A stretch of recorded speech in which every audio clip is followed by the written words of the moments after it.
We are considering to further enhance our presence in the eastern part of the alliance.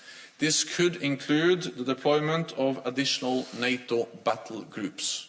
NATO now putting forces on standby over growing concerns that Russia is planning to invade Ukraine. Moscow massing some 100,000 troops along the border between the two countries.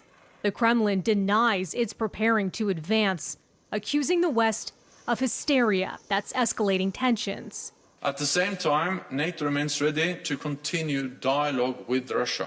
NATO, though, rejecting one of Russia's demands to never allow Ukraine to join the alliance. European foreign ministers meeting Monday and calling on Russia to defuse tensions, warning of massive consequences if it attacks its neighbor. We will be ready, EU and our friends in US and others, to impose comprehensive economic and political sanctions never seen before.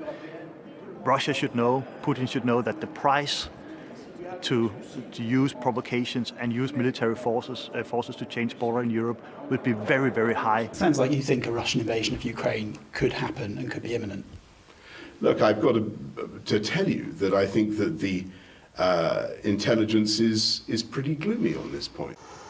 The British Prime Minister warning Russian aggression would be a disastrous step ahead of a call between the U.S. president and European leaders Monday, as Joe Biden reportedly considers sending U.S. troops and military equipment to the region.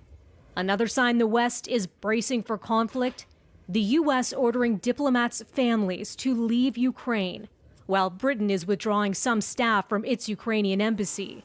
The EU says at the moment it does not have plans to pull diplomats' families from Ukraine, adding allied nations are showing unprecedented unity on the Ukraine crisis. We want to act in a strong coordination with our allies, with the US in particular, also with Canada, United Kingdom. Now, no direct answer from the Prime Minister when he was asked Monday about Canadian diplomats and their families in Ukraine.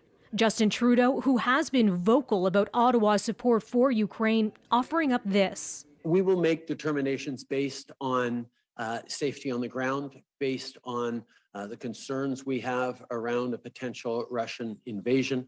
We obviously continue to work very, very hard on a diplomatic track, on an international track to try and get Russia to de-escalate. But we will always look very closely at what we need to do to ensure the safety of Canadians and their families working in Ukraine. Russia is now waiting for a written response on its security demands from the U.S. this week after talks last Friday. Melissa Duggan, City News.